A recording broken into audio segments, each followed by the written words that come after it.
Welcome back to Free Speech Nation with me, Andrew Doyle. Making predictions is always a mug's game, but I think I'll give it a shot. So I have a strong suspicion that historians of the future will look back at our current period of time in utter bewilderment.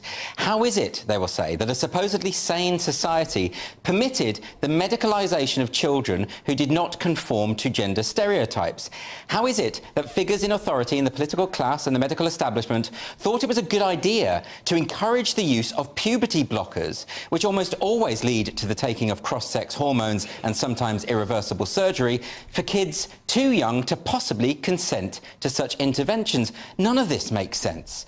But there are some signs that the tide is turning. So this week, the NHS confirmed that children suffering from gender dysphoria will no longer be put on puberty blockers in the 2 new clinics being set up to replace the Tavistock paediatric clinic, which will be closing soon, following the report by Dr. Hilary Cass, which revealed that it was unsafe for children.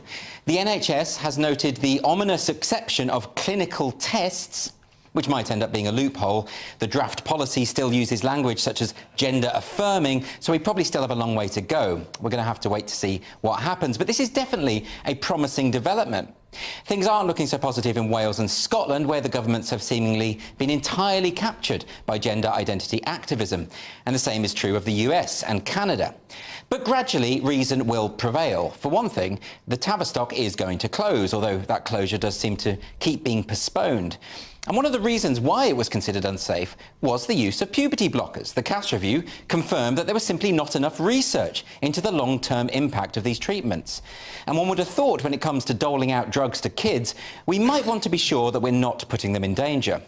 In fact, studies show that in the vast majority of cases, feelings of gender dysphoria in youth are resolved through puberty. So by blocking puberty, you are blocking the remedy. Whose bright idea was that? And even in those cases where the feelings persist, surely we can all agree that children aren't best placed to make life-changing decisions about their own bodies. And this has all happened very quickly, mostly because discussion on these issues has been stifled.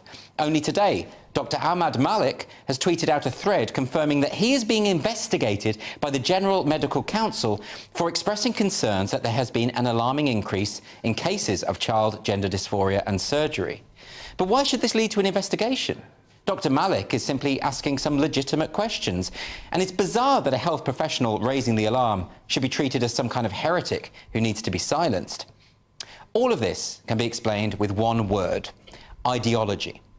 I've spoken before about how a small but powerful elite in the Western world have succumbed to a kind of hysteria, particularly around the notion of gender identity. The conflation of LGB with TQIA+ has confused a lot of people because, of course, sexual orientation has got nothing to do with gender. And as I argued on the show last week, gender identity ideology promotes anti-gay rhetoric and anti-gay concepts in order to sustain itself. If you want to understand how self-styled progressives have got it so wrong, consider this example. In 2020, Pink News released the following report on Pakistan. Lastly, in a historic move, transgender people in Pakistan will finally get access to free healthcare. The government plans will also include covering all transition-related costs. Pakistan just said trans rights. Of course, there was a reason why the government of Pakistan was offering to support transitional surgery. It's the same reason the government of Iran does, because homosexuality is illegal, and there is a widespread belief that it can be corrected through sex reassignment. So Pakistan, which, by the way, has since struck down all legal protections for trans people, it wasn't supporting trans rights at all. It was attacking gay people. The Pink News couldn't see that because the impact of ideology is that it blinds you to reason and stifles critical thought. And that's why activists continually misinterpret regressive ideas as though they were progressive. We know that between 80 and 90% of adolescents who were referred to the Tavistock were same-sex attracted, so they were effectively correcting gay kids. The theocrats of Iran and Pakistan would be proud.